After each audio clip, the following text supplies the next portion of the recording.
Alright, what's up YouTube? Your boy Crypto Tone coming at ya with another video. So, check this out. Found this on Twitter from one of my buddies in the Tron world, and it really just blows my mind that that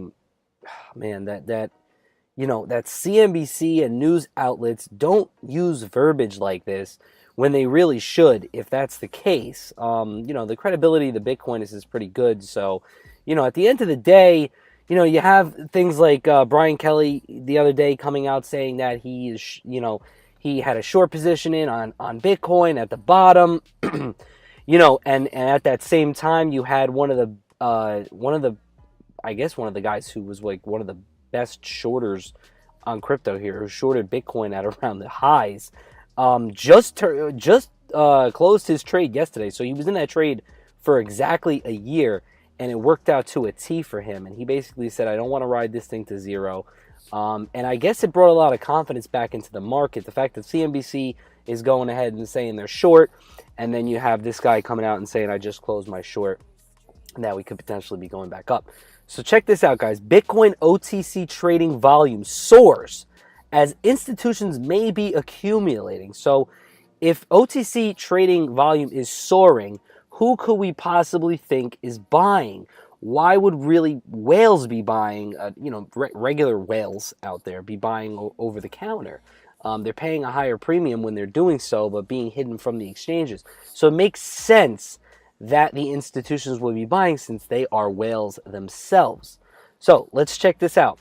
While volume on centralized exchanges is down as a whole, Bitcoin over-the-counter markets have seen a surge in buyers, leading to a shortage of sellers. According to the latest data from Dyer, this may suggest that institutional investors are quietly stocking up on Bitcoin while looking to keep prices low for the time being. So, Bitcoin OTC trading is booming. Most pundits expect institutional investors to create the catalyst for the next cryptocurrency bull run.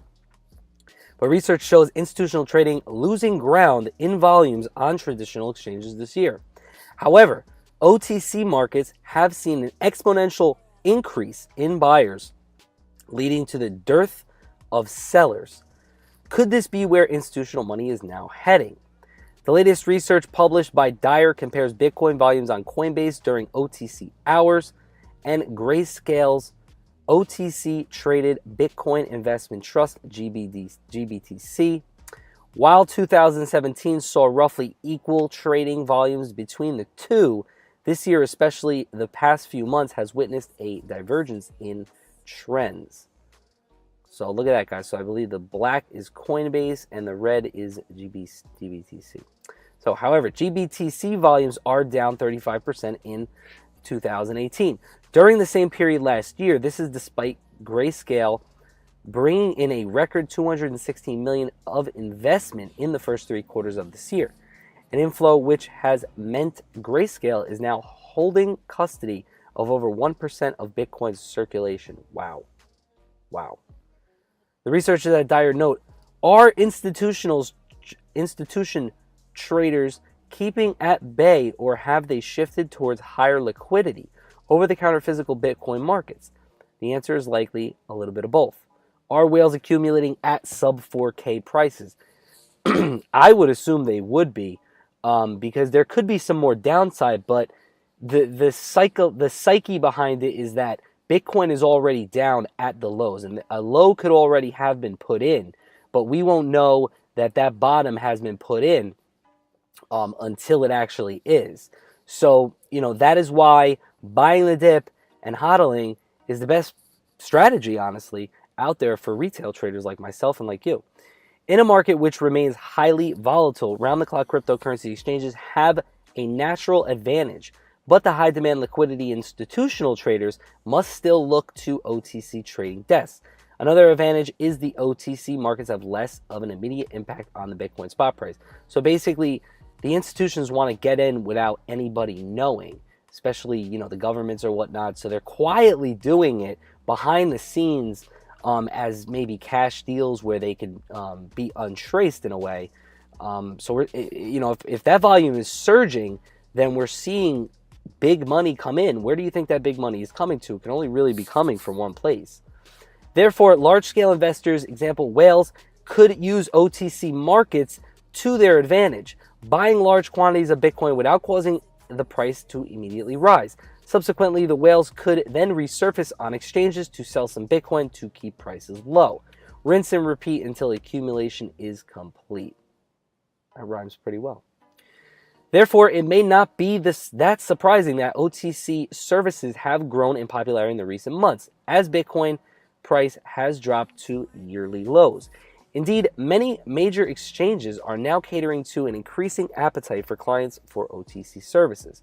CEO of peer-to-peer exchange HODL, Mark Keatum, reports exponential growth in OTC volumes with large order requests doubling each month. This has made it harder than usual to find a seller at current prices, explained Keaton, whose platform recently launched a non-custodial OTC service.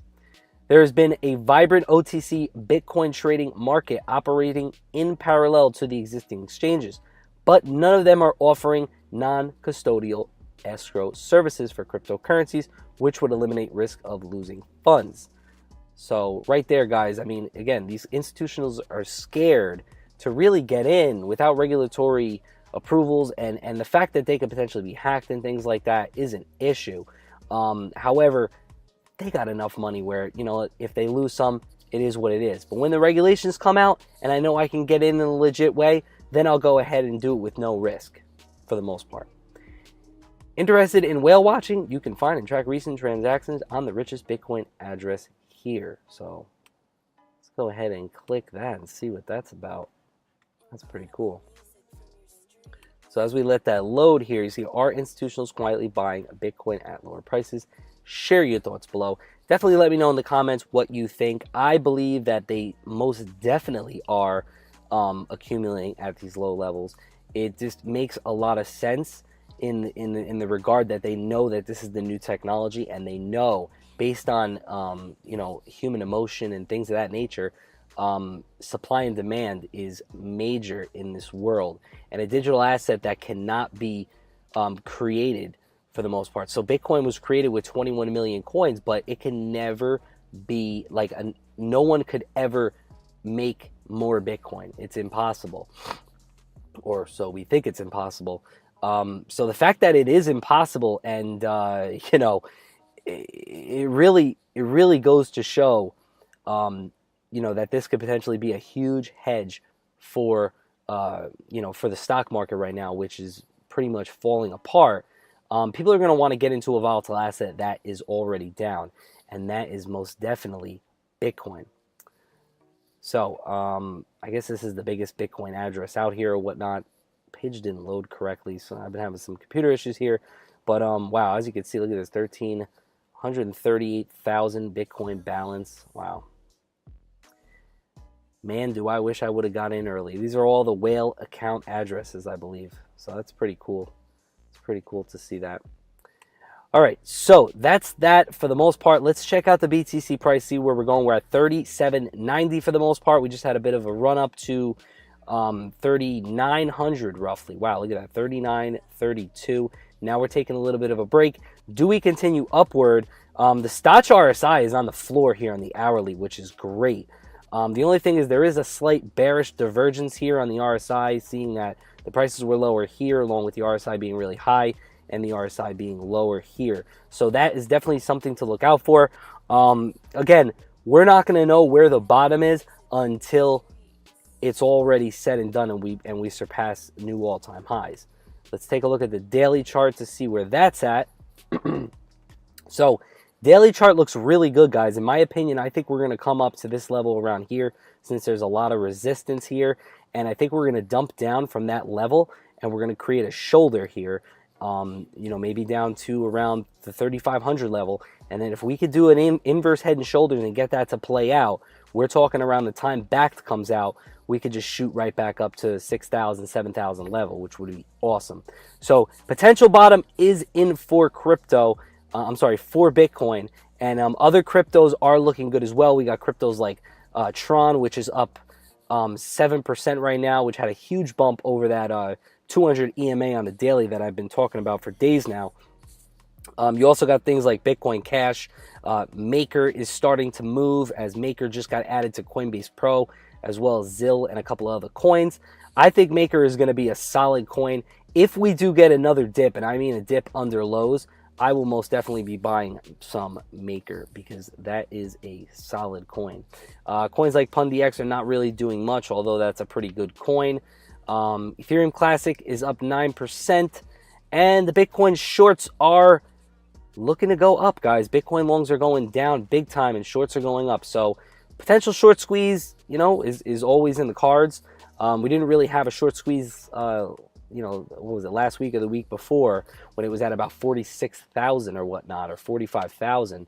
But they did get squeezed out a bit, and they came back down, but it didn't go back down to the point where it was at zero for the most part. So when everybody starts FOMOing, when everybody starts getting long, that's when you'll know that the bull market is starting to commence. So are we seeing a reversal here? Is this a real reversal, or is this just a dead cat bounce? It doesn't feel like a dead cat bounce, but at the end of the day, guys, who the hell knows? So currently we are 84% down from all-time highs. Typically these bear markets go down about 87%. So we could potentially stop here. However, we could potentially go down to that level as well, maybe even less. I really don't think we can go much more than 90%. It just wouldn't make sense. So, with that being said, like, subscribe, turn on post notifications, holla at your boy, peace.